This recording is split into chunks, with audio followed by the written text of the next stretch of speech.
Welcome to Talking with Tech. My name is Chris Bouguet, and I'm here with Rachel Madel. Rachel, how's it going? It's great, Chris. It's springtime. It's so nice. I feel like the flowers are blooming, and it's lovely. Rachel, so have you heard of this kind of recent phenomenon? I know you have your finger on the pulse of this stuff with Instagram and social media. Have you heard of the opposite challenge? No. The opposite Seriously? Challenge? No. Wait, I got one on you that you haven't heard of? You do. Okay, so let me tell you about the opposite challenge because I saw some speech therapists sharing this. So what it is essentially it's a Google Slides presentation where you share well, hold on, wait. Give me 1 second. Let me pull it up. Great. Okay, so here's an example of one. Okay, so the idea is the first slide just kind of explains what this is. And the idea is that you give a student this Google Slide presentation, right? You can have visuals if you want to. I didn't in this particular one. And the idea is you just provide the opposite. Because you know how when you're trying to teach language, you need to talk about the relationships with words, right? Mm-hmm. So if you go to like the second slide, if you wouldn't mind, you'll see the second slide is always. So what's the opposite of always? Sometimes. Okay. Never. Never. I was like in the middle. I don't like these tests, Chris. Well, okay. What about the next one? See, and then you see how I'm picturing like these are core words, right? So you could have pictures around the side. So what's the opposite of coming? Going, right? And then the opposite of from? I don't know. From? To, yeah, of course, right? Like on a letter or something. This is exactly what you want the kids doing, though, is thinking about it, maybe finding it on their communication device. Okay. You only do 6, and then you get like a video reinforcer to say, yeah, I got them right, you know? Okay. Kind of like a video that explains what the right answers are. So here is, so it was always was never, coming is going, from and to, take. Give. Mm-hmm. Yeah. And then the opposite of me is you, and then down is up. So then you look at the video and you see if you got it right. Is this the video? Yeah. I'm confused. I'm really confused about this still. This is on social media? Totally. This is the challenge. It was never. Always. Well, yeah, always was never. Okay. Never going to give you up. Oh my God, I love this song. Can we play the video? Yes. Oh my God. I saw Rick Astley and I was like, I know who this is. Okay. Stop it there. Oh, Rachel, I just Rickrolled you. Have you ever heard of being Rickrolled? Yeah, you did. Listen, you're so good. I'm so naive that like you've got me every time. I'm like, what is this? This is on social media? You're just too good at this. And I'm just too naive. Okay. It's not fair. Oh, I was like, I did it to the kids last night and they're like, oh, Dad, you Rickrolled us. Like, oh, I got to do this with Rachel. Yeah. You listen, I'm always getting tricked by you, Chris, somehow you've always got some trick up your sleeve. And I'm like, wait a second, this is a little fishy. And then it's like, by the time I've figured it out, it's like, I've already gotten duped. Well, so I thought that was a little fun way we could start off this, or maybe we'll just do that separate for the Patreon. We'll let Michaela decide. Perfect. So that's there is no such thing as the opposite challenge. That was me just making it up so I could pull this prank on you. Yeah. What is it? April Fool's Day? Caroline Musselwhite said I'm supposed to pull pranks on people. I got permission from her to do it. So well, I guess I'm gonna have to reach out to Caroline then. or get me back. Bring it on. I know. I need to sit down. But see, here's the thing. Like, these things come so naturally to you. Like, I would have to spend a lot of energy sitting down with like a huge cup of coffee and like a notebook trying to plan out how I can get you. But you know what? I'm going to. It's going on my to-do list.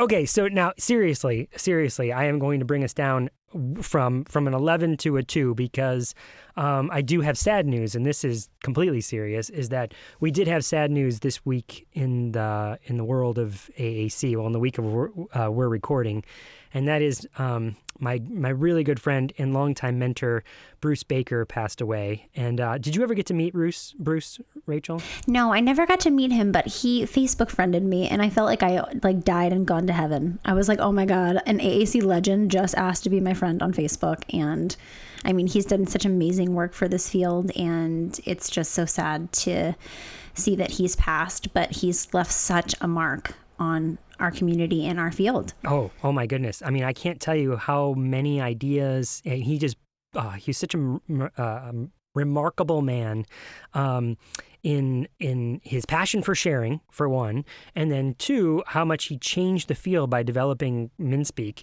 And then for me personally, I mean, I know everyone's sharing stories, so I have to share my own, is that I remember there was this thing called, and it still exists, the Pittsburgh Language Learning Seminars. Mm-hmm. And when I went there, I got to stay at Bruce's house, and I slept in his basement. And I remember laying there thinking, I learned about this guy in college, and now I'm in his basement, you know?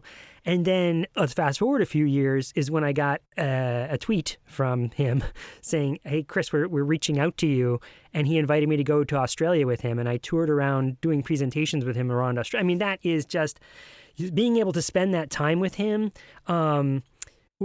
Of course, we bonded and became super close. I mean, I shared not just his basement, I shared a hotel room with the guy, you know, and just sit up late at night, you know, knowing we have a presentation to do in the morning, and we're sitting there on the edge of our beds, and he's telling me stories about the early days of AAC, and he had a way of telling stories that the best way I can describe it is he would say, all right, Chris, we're going from Miami to New York by way of Denver, you know, and he would tell this long story and then come back around, and he'd end up at just where he said you were going. And it was so mentally tasking to like stay with him and be like, hey, where is he going with this? And what connections is he making?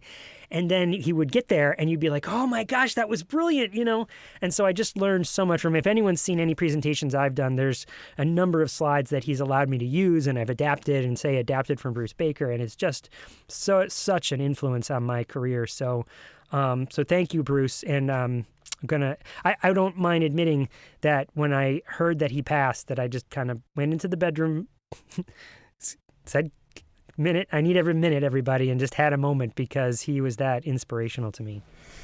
I know. And it was really wonderful to see everyone posting on social media and the outpouring, that we saw just on how much of an impact he had on everyone's lives. Obviously his work, but I feel like it was so much bigger than that. And it was just really heartwarming to see how he's touched so many people. Yeah. So Bruce, you will be missed. Thank you for everything. Absolutely. All right. So I've got other stuff to discuss, but we also have other things. I know you have some stuff to discuss too, right? So tell me about these new groups that you've started. What's going on with that? Yeah, we're actually launching some virtual speech and language groups, which I'm really excited to announce. Geography is not a thing anymore because we're all doing things through the internet. So I figured that I might as well open up our services in my business to anyone who lives in California or Pennsylvania, the two states that I'm licensed in. And I'm really excited because I've done some kind of beta testing of these types of groups with various groups of kids. And I'm really excited because I feel like they've been pretty successful as a way to, of course, teach skills to both communication partners and to the kids that are joining. But it's a really cool way to socialize. I feel like right now kids are not getting the socializing. All kids are not getting the socializing that they should be getting. And I think it makes it even more challenging for kids who are using AAC to communicate. And so it's been really cool to have students see each other and communicate with each other and say hello to each other. And so that's been really fun for me, in addition to, of course, like targeting core words and teaching communication partner skills and working with parents and families. It's been really cool to think about how can we create experiences for kids in a group setting that we wouldn't necessarily be able to do any other way, right? Like a lot of these families are from different parts, of the state. And so it's been really fun and exciting to try something new and to try to figure out how to make something like that successful. So let me ask you some follow-up questions there, because now you've got my mind reeling. So in the groups, first of all, how do you match up the kids in groups? And then second, do you have any kids that are in both Pennsylvania and California? Meaning they're in the same group? I mean, So no, because I actually just like thought about Pennsylvania because oh wait, I'm actually licensed in another huge state because I don't really think about that. So no, and to be honest, I think that's the hardest part is figuring out what groups to match kids with. And to be honest, like the group experiences that weren't as successful, it was because we didn't do the matching right. And so it's like, that's the challenging part is trying to figure out who goes in what group, because, you know, you can have like the most extensive intake form in the world, but you still don't really know like where a child's skill level is. And so I think that that's been part of the challenge is figuring out how we're going to do this. So right now I just have people like going to my website, which is rachelmado.com/virtual. And they're just applying, just giving us some basic information. And then we're sending, you know, follow-up information, and we're trying to figure out how we're going to, you know, organize all of the applications and all of the, you know, people that are hopefully interested and going to try to sign up. So it's kind of in the initial stages right now, but I'm really excited at the idea of it and to continue to build it out. cool. So it seems to me, now you had told me about this before, but not in the detail that you just said now, that you were, you know, thinking of doing this and starting this. And it seems to me that it's so limiting that you can only do California and Pennsylvania. In this world where geography doesn't really mean anything, what does state licensure mean? And it always has bothered me that where I currently live, well, first of all, I used to live in West Virginia and work in Virginia. I'm licensed in Virginia, but not West Virginia. So even though I lived in West Virginia and I'm 5 minutes over the line, I could not practice in West Virginia. Like, what, the people are somehow different? Like, no. Or my skills are somehow meant more in Virginia than in West Virginia. And so now, especially now, it doesn't seem to make sense to me that we have state licensure instead, or there should be reciprocity across just every state. You know, what are your thoughts? What are you feeling? Absolutely. I mean, it's really limiting as a practitioner. Like you said, geography is meaningless when you're all on the internet, you know. I mean, I guess we have to think about time zones, but other than that, it's like, it's all the same. And so, you know, obviously there's state issues. States want us to pay for the license. And so, you know, I am curious how that's going to change given all of the things happening and evolving with telepractice. I definitely would love to see more reciprocity. And I forget who I ran into. Who did I run into when I was presenting at Pennsylvania Speech and Hearing Association's conference? Oh my goodness. She does disaster relief stuff for, yes, Amy Goldman. Amy Goldman and I had a conversation that we were talking about, and she was mentioning this idea of having a like telepractice license. So they need a certain amount of states to join. Essentially, I think it's like 26 states need to agree, but then you could, you know, theoretically pay for like a more universal license to practice, and at least those 26 states, you would have access to be able to practice in those states. I don't know where we're at with that. I haven't talked to Amy since last year when I saw her at that conference, but I feel like that's a really good idea and initiative so that we're able to help more people, because the reality is, you know, it comes from a really great place, right? We want to help more people, and we don't want to have to be confined by state lines. So hopefully something like that, you know, is expedited at a time like this. Well, and beyond that, it is that some states have a surplus. It's very rare, but there's surplus of speech language pathologists, or they have certain areas have more speech language pathologists than others. So there'd be other places. I mean, I think of very rural places that it'd be hard to get speech therapy because there might not be somebody there. And especially if you're looking at AAC, right? We've had that conversation before about like selecting AAC devices and doing evaluations. So why wait? You know, if there's people like you who are starting groups and you could do it in, you know, rural Montana or wherever, you know, then why not, you know? And I also love the idea of the diversity of that, right? Like, how cool would it be for kids to have a kid from Montana, from New York, from Florida, from California? I just like the idea of kids learning about different parts of the country and having friends in different parts of the country. Because I think that that diversity is really valuable to a learning experience. I don't know. I don't think it's possible to make friends with people from across the country unless you have met them first face to face. It's just not possible. Lies, Chris, lies. Yeah, I think we're living proof, right? Absolutely. We totally are. All right. So is there a way that people, if they are like, well, wait a second, I live in California or I live in Pennsylvania, is there a way that they can reach out to you and say, yeah, sign me up, Rachel. I want my kid to be in one of your groups, or I'd like to. What's the best way for people to figure that out? So they go to the website rachelmadel.com/virtual, and it's just a few questions. You put your name and your email, your child's age, and what your child's working on. Because that's the other thing is, we have like kids who want AAC stuff, but also articulation and all these different things. And so that's kind of the initial stage. And then we're taking those and organizing them and reaching out to families. And I'm trying to figure out the intake process and how this is all going to work. So TBD, how it's all going to shake out. But this first step is just saying, hey, I'm interested in this. Like, I want to know more information. Gotcha. Okay. So there's no obligation. You just go to rachelmadel.com/virtual and answer a couple questions. And it doesn't mean you're signing up for anything. No. It just means that you're putting your name in the hat to be considered because maybe it would be a good match. Definitely. Exactly. And this would be especially good for families who are really interested in a element of parent coaching, because that is something that I feel really strongly about. It's not all going to be parent coaching, but there's going to be an element to that and skills that we're practicing with children in real time. Of course, in addition to reading fun books and watching fun videos and doing fun activities, I also want parents to feel like they're learning how to support their children with AAC.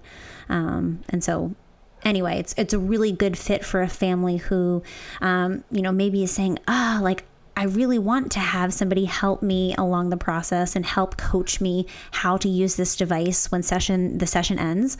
I think that that's something that not only is important with these virtual groups, but just generally any family that I decide to work with has to be on board with, practicing at home and learning skills, and because that's a huge part of the therapeutic process.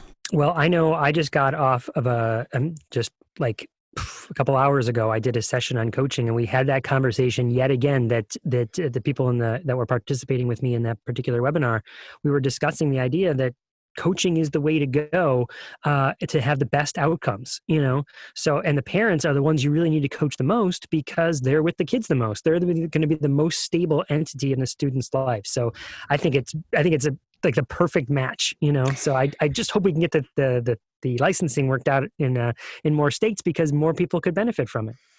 And I have to tell you, I've been doing parent coaching. So this is just one-on-one coaching with parents. Often it's not speech therapy. It's really just training parents. And I have to tell you, Chris, like my parents who have shown up and like really have committed to doing this, it's amazing to see the kind of progress that they've made. It's obviously a challenging time with, all of the stuff with the pandemic and stay at home and virtual learning and all these things. But like the parents that have said like, yes, let's do this, man, we're seeing really, really awesome gains. Which is super exciting because I feel like it just reaffirms, months ago when I did that telepractice and AAC webinar and I said all children are good candidates for telepractice, it just reaffirms like, yes, like I am doing telepractice with all of my clients and it's really successful. So, I'm seeing stuff on Facebook and on social media where families are saying, have you seen, is anyone else experiencing their kids having an explosion in language during this quarantine? And now, first of all, if you're not, don't feel bad. But some people are experiencing that. And the question is, why? I don't understand. You're actually away from the people that are doing the most support in schools, or who we would have thought was doing the most support in schools. But they're exploding now at home.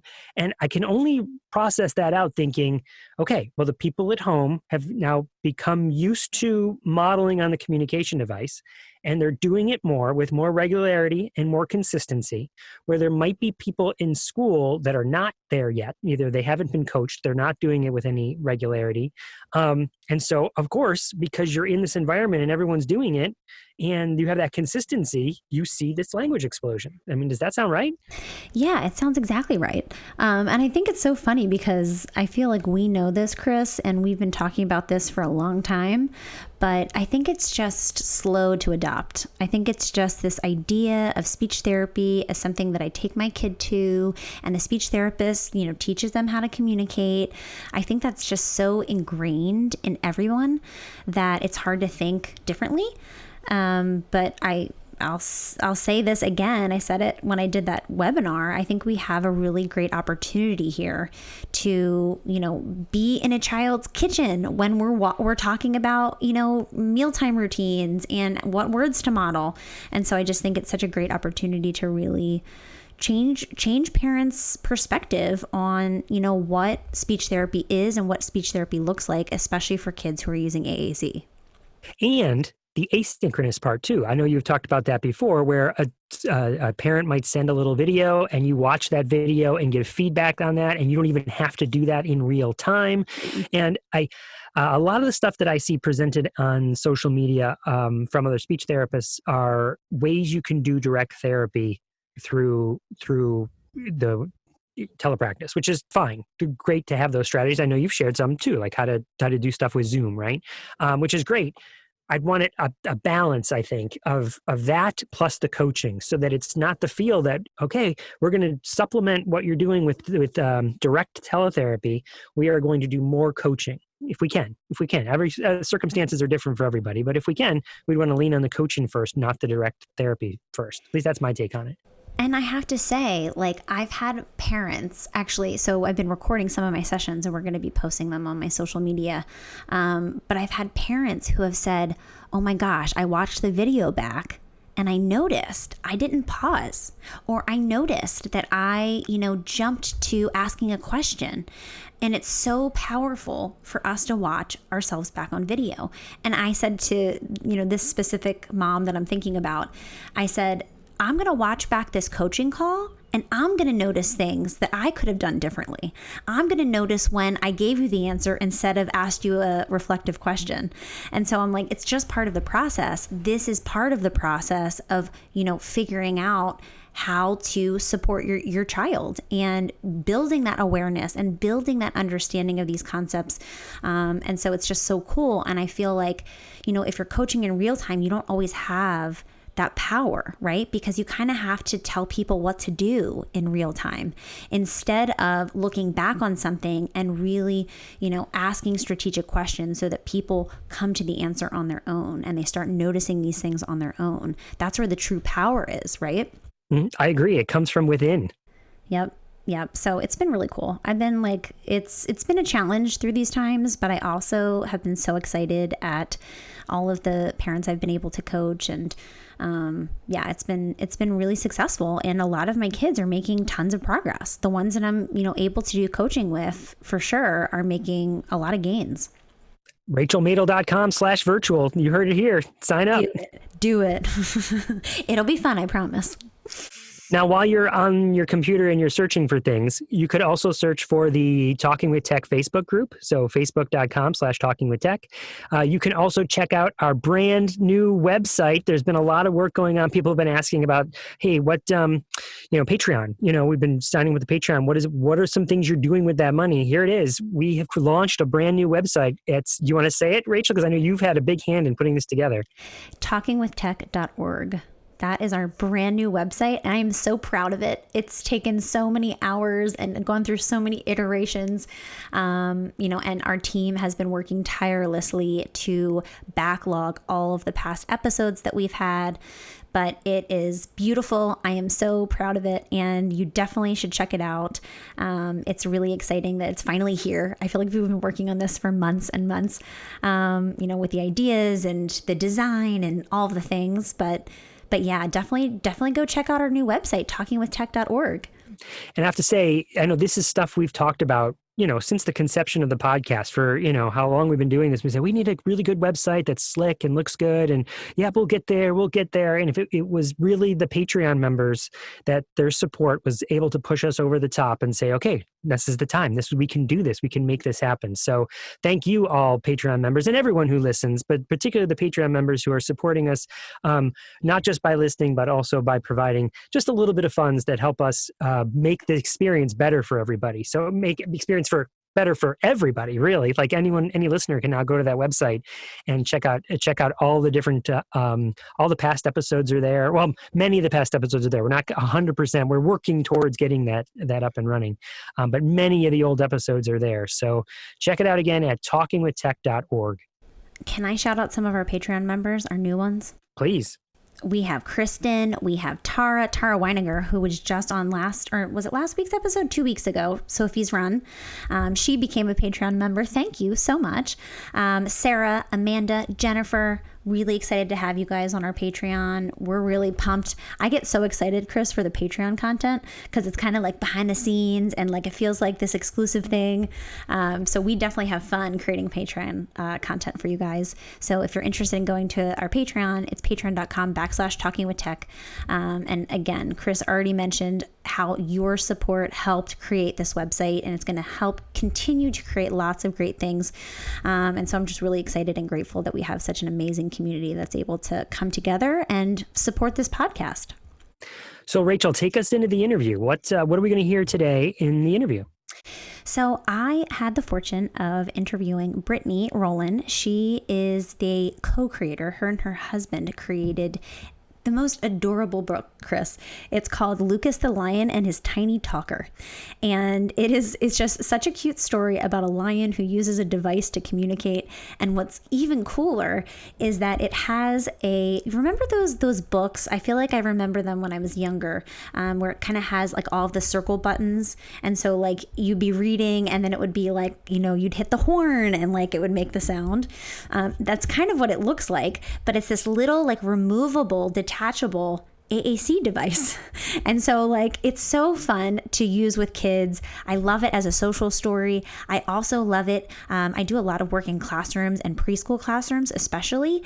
And oftentimes when you have a student who's using a device in a preschool classroom, the mainstream preschool classroom, all of the kids are so like intrigued by this device and they touch it and they're like, mesmerized by the iPad. And so it's a really great story to share with an entire classroom to start the conversation about, so-and-so uses a device to communicate. We use words, they use their device. You can talk about modeling. And so I've used it in my practice in that way and seen so much success. I think it's such a cute idea. And, in the interview, we talk all about, how it came to fruition and just kind of the genesis of it as a parent of a child with complex communication needs. Well, I can't wait to listen to your interview with Brittani Rollen.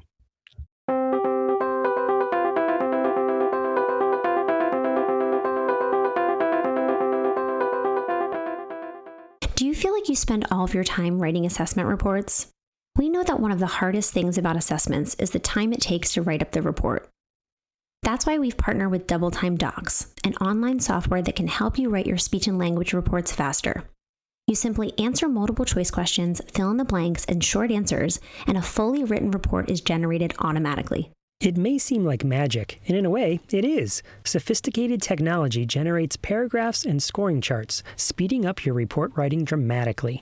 And they've even built out an AAC portion that focuses specifically on AAC device trialing and selection. But don't take our word for it. You can check out the reviews on their website, doubletimedocs.com, by clicking on the Capterra link. Join thousands of therapists and save hours of time writing your evaluation reports with Double Time Docs. Just go to doubletimedocs.com to sign up for a free 30-day trial to try it out for yourself. Don't forget to use the promo code TWT2020 to get one free doc credit. That's TWT2020. Check them out at doubletimedocs.com.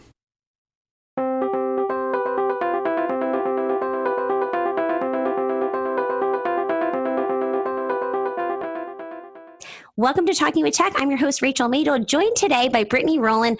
Brittani is a mom to Lucas, and I'm really excited to talk all about your son, Lucas.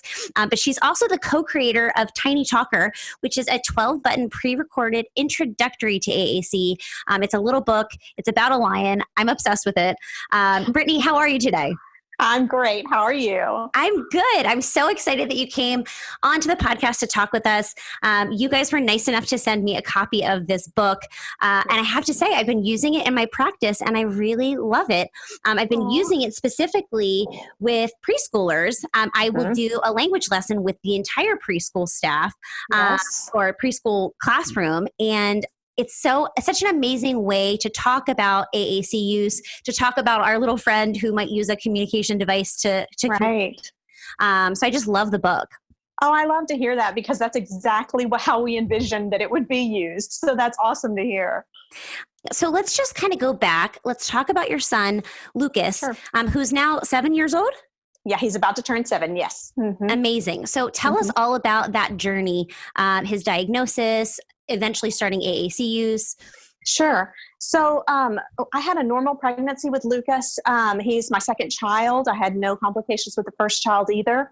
And so when he was born, there were no issues. We were released from the hospital in 2 days, like normal. And then he just started not meeting developmental milestones. And my husband and I were concerned about it pretty early on because he wasn't our first child. So we were able to see some differences. The first thing that we noticed was a lack of eye contact. And so we started bringing these things up with the pediatrician. And at first he wasn't concerned. And then he began to get more and more concerned. So our journey involved going first to see a pediatric ophthalmologist to make sure that he wasn't blind, which turns out it's very interesting actually that they can check that on babies. But the pediatric ophthalmologist cleared him and said, no, actually he has very normal sight. So then we got referred at 4 months of age to 3 providers in the same visit. It was a neurologist, a geneticist, and early childhood intervention for therapy services. So through the course of that journey, we had a brain MRI done of Luke. He was about 6 months old. And they diagnosed him with something called Joubert syndrome. And this is a super rare medical condition. It's genetic. It causes the vermis of the cerebellum to be underformed, which means that the vermis is kind of like a control center. It regulates all kinds of things, not the least of which is eye movement, speech, coordination, and balance. So we have global developmental delays in all of those areas. But the good news is that you treat all of these things the same, which is therapy. So you just do therapy and you give the best shot that you can at catching up on the developmental delays. And he's always going to have some of these issues. But so he didn't walk, just to give you some frame of reference, he walked with a walker for a long time. And then he didn't walk independently until he was about 3.5. And he was completely nonverbal until I want to say close to around 5, and he would say some things, but they weren't intelligible. And so even now at almost 7, he's very hard to understand. So I'm sure it was one of the ECI speech therapists working in conjunction with a vision therapist that we have that first introduced us to PECS. And that kind of started our journey with AAC. Okay, so, but he wasn't introduced to PECS until 5 years old? No, I want to say that was pretty early. That was before he was out of ECI, so that was pre-3. Okay, good. I was like, oh no. Oh no. That's late. No. Amazing. And what is he using a communication system now? So our journey started with PECS, and he was actually very good at PECS. The idea of they just taught him with things that were on the picture, and then he would be asking for that thing and a ball or something, and it worked really well. But then he needed more advanced language than that. He needed to be able to say more than just the few things. And so then I actually don't remember who it was, but I'm sure it was one of the ECI speech therapists. She introduced us to an app. And so that's how we started, was through an app on an iPad. But the problem is Luke was a kid. And if you hand a kid an iPad, that he really doesn't want to do the speech app. Mm-hmm. And so he would navigate out of it. Or if I would try and lock him in the speech app, he'd get really frustrated. Mm-hmm. So that was kind of a no-go. So then my husband and I asked, can we do a dedicated device? So then we went through that process of trying to get approved for and the funding for and insurance all on board with a dedicated device, which we did receive. It's great, but it also has its limitations. The limitations for us were that it's heavy, and he was like 3 years old. And the idea of him carting this around a preschool was not really functional. And then also in his mind, he could talk. So it was hard for him to want to use the device. It was a constant struggle for us. He had the capacity, he had the intellectual capacity to be able to use it and to remember where all the buttons were, but he didn't want to use it. And that was the struggle for us. So all of that led to the genesis of the idea, actually, for the Tiny Talker. One day, we were all kind of sitting around the dinner table, and he was playing with one of those little handheld sound machines. Do you know what I'm talking about? They're little, and it had all these different silly noises, and he was really entertained by that. And my husband was like, why doesn't that exist for speech? I don't understand why something that easy and inexpensive doesn't exist for speech. And so we started Googling it, and we were looking for it, and we couldn't find anything, not anything inexpensive anyway. And so we set out to see if we could figure out how to make it. And so we did. And I think that was in 2016. Amazing. Yeah. So for people who haven't seen the Tiny Talker, can you just go through and explain what it looks like and give kind of a overview? Right, sure. So the Tiny Talker is a 12-button pre-recorded handheld speech aid. It's really lightweight. It's about the size and shape of an iPhone. It has individual dividers in between the different buttons, and the buttons are pre-recorded to say certain things that were things that we felt like typical kids would want to say on a daily basis. So to run through them, it's I'm sorry, more, I'm thirsty, no, help, all done, television, I want to play, I'm hungry, yes, hurt, and bathroom. And so it was kind of a fun family project. Our daughter is actually the voice on the device. And so we set about to just see what would happen. We manufactured these. We put them on the market at what we thought was an affordable price. We found some retailers that were interested in it, Special Needs Essentials being the big one. And we started selling it. And then about a year, maybe not a year, maybe about 6 months later, my husband had another idea. Both of these are his idea. But the idea was the book. What if we taught kids how to use this, the Tiny Talker, through a book that basically is a social story that goes through Lucas the lion, who's nonverbal, who gets frustrated when he can't communicate. And then his mom brings him the Tiny Talker, and he goes through how he uses it in a day to communicate with people. And so now, it has taken off from just the device, and now we have the book that comes with a detachable device. Yeah, and I love that the most because it gives context. There's so many different ways to use it in your practice. As I had mentioned, I use it during a circle time at a preschool for a child, maybe I'm seeing who uses an AAC device in the classroom as a way to teach other students about what it's like to use a device to communicate. Of course, you can use it with children who are using a device to communicate and who don't understand yet that I can't necessarily understand what you're saying. So there's a breakdown in communication. So we need a backup system, which it sounds like kind of what happened with your son or is happening. Let's circle back to that because I'm interested. Is he consistently using a device at this point?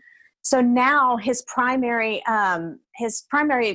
device now is verbal. He's more and more verbal. His teachers at school are familiar enough with his voice to understand what he's saying, and they're teaching him to use a keyboard so that he can start. I mean, writing is always going to be difficult for him because of the fine motor skills required, and so they've switched their focus a little bit towards using a keyboard.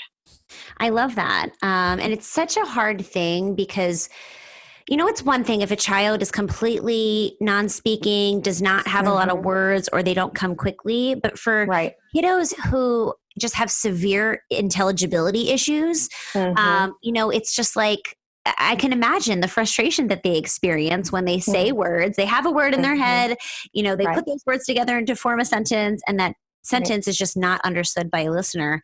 It's just a lot of work to have to go twice and to communicate what you tried to say. It's such an extra layer of, work associated with communicating a message. So I totally get it.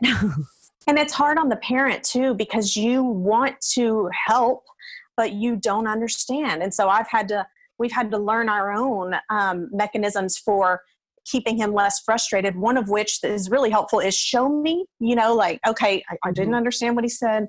Can you show me? And then lots of times that will help. He'll just take me by the hand and show me what it is that he wants. So it's just a learning process because he did have a lot of behavioral issues because of the frustration, as I can imagine. Yeah. Completely. Are there any other strategies that have worked to teach him, to help him communicate when there's a communication breakdown besides, show me is a great one, because if it's something that's tactile and like in the environment, it's like, okay, here's what I want, or acting it out or something like that. But what about for times where he's trying to say something to you and you're like, have no idea and he can't show me? No, I wish I had a good answer. I really don't have a good answer to that. Sometimes if it's pretty obvious, I'm not going to be able to figure it out. I just redirect. And that works sometimes where I'm just like, okay, let's get a popsicle. You want a popsicle? Sometimes I just redirect. Other times I can try and get him to use different words so that maybe I can catch it another way. But I'm not sure I have great advice for that other than the show me. I know. The different words is a good one. The other good thing to try to teach kids is to try to describe it. Sometimes takes more advanced language skills, right? But talking about it and describing it, saying it looks like, or it's like, kind of taking something else to compare it to. When kids become literate, it starts with, saying the letter it starts with. All of these are strategies that you could potentially use, but sometimes when the kids get a little bit older. So it's going to be really nice when he's typing, right? When he can type it out. Yes. You're like, yes, I can't wait for that day. Yeah. And I think that's really more helpful for school than it is for day-to-day speech. Oh, I guess I skipped over the idea that we did use sign language some too at the beginning. I forgot to say that. But again, with the gross motor delays and the fine motor delays too, we had to kind of make up our own signs for things. And the problem with sign language is that only people who know sign language understand it. So it wasn't a universal solution. But I find that we still revert to that sometimes, he and I both, if we're communicating about something, we'll both be like, all done, okay. Yeah. Oh, that's so sweet. The other thing that's important to mention that you already talked about is this idea of not having kids say things, more than 2 or 3 times, because what happens is every single time they try and say it, they get more and more frustrated. And I always give the example of when you have a bad connection with somebody on a phone call. Like this happens to me for whatever reason with my mom, because she lives in a dead zone, cellular wise. And so she'll be like, say it again. And like after the second or third time, I'm so frustrated that I'm just like, I'll call you later. Like I can't do this right now. And so it's just like, that's what kids feel like all the time. That is a good example. 2 or 3 times, it's like, okay, you just need to like smile and be like, okay, and then move on. And making sure obviously that you're giving kids a lot of positive feedback about their speech, because if they're constantly getting negative reinforcement, right? Not purposely by listeners, but when someone's constantly like, what? I don't know, say it again. That's all negative feedback when, we open our mouths to talk. And so it's really important, especially for young ones who are starting to build awareness that their speech is not like other kids, making them feel really good about their speech and giving very target specific feedback. I love when you tell me stories. I love the way that you said that. I heard such a good buh sound when you said that word. Giving very specific feedback so that kids feel empowered and excited to talk, and they're going to continue to try to talk with us, because so often kids just shut down because, and I don't blame them, they have negative experiences with communication, and so they're not going to want to do it as much as a child who's not getting negative experiences. Right. It's frustrating. Yeah. So let's talk a little bit about the next phase. I know you said that something else is in the works, and I'm really excited to hear all about it. So we have, I'm excited to talk about it actually, because we haven't talked about it yet, but we actually have a new project in the works. The feedback that we have gotten over and over and over is, I wish there were a recordable version of this so that people could adapt it to their own needs. And so this spring, we're going to come to market with a recordable version of the Tiny Talker. It'll be the same size and shape, but you can record whatever you want to in the different buttons. Oh, that'll be really fun. Again, Yes. for a variety of purposes. I'm thinking Yes. about some of the kiddos on my caseload who just would have a ball with something like that. Right. And frequently we've gotten feedback from teachers, for example, that say, I'd rather there not be a television button, Yeah. So that's right. It doesn't make sense in a classroom setting, and they could adapt it to be things that made a lot more sense for their purposes. So we're really excited about that. We think it's going to be really popular because we've gotten that feedback a lot. That's awesome. Yeah. So the other thing, obviously a 12 button communication device is not a robust language system. Right. But what I think the value of this is getting parents sometimes on board with this idea, showing that something like this is possible in a very non-threatening way. A book is so non-threatening. You can read a book, you can talk about it, child can hit the button. So I can envision this in a therapy setting where a young child who is not being understood because their speech clarity isn't as good as it needs to be, or don't have a lot of words.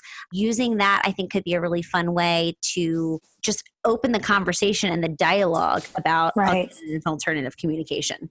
Definitely. And we definitely envisioned it that way. We thought that it would be a good introductory device that would open the idea of this, both with the kid and with the parent and whoever else is on the team. But then that would hopefully allow them to then advance into other options. It wasn't ever thought to be a one-stop shop, that it would be an end-all be-all. For speech. Yeah. And the conversation with parents sometimes is really challenging, especially if children are pretty young. I have kids on my caseload who I start seeing at 2.5, and it's like parents who have 2-year-olds do not want to talk about a device for communication. They're like, like my kid's going to talk, keep working on speech. Like that's what we're paying you to do. And so it's just like, I start incorporating visual supports, and I call them visual supports on purpose, right? I don't say AAC. I say we're just going to use some of these visuals to help, when he's frustrated, you can have more of an idea as to what he needs. So it's a delicate conversation to have. And I think that your product does a really great job of having those conversations in a more natural and fun and engaging way for kids, especially.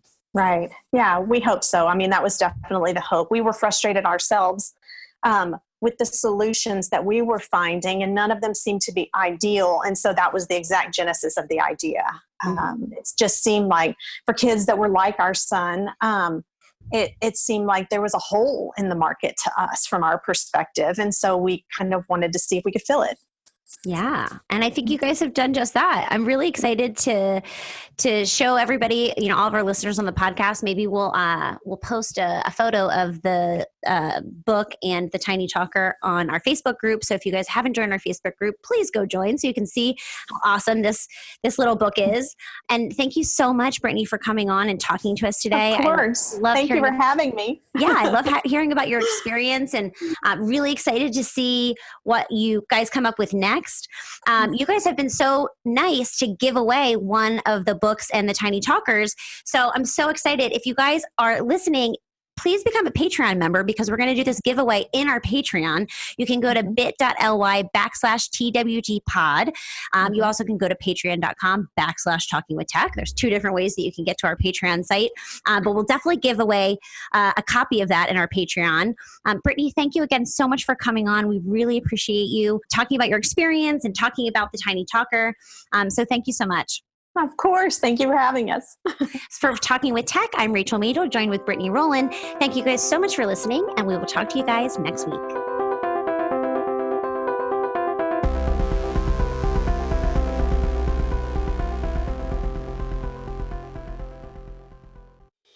Hi, I'm Mei-Ling Chan. And I'm Martin Sibley. And we are the hosts of the Exceptional Leaders Podcast, where we spotlight high-profile topics and amazing people who are changing the worldview on disability.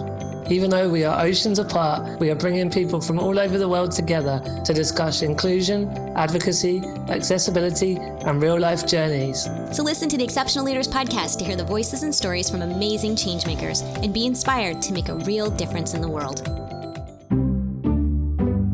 You're listening to the Exceptional Podcast Network.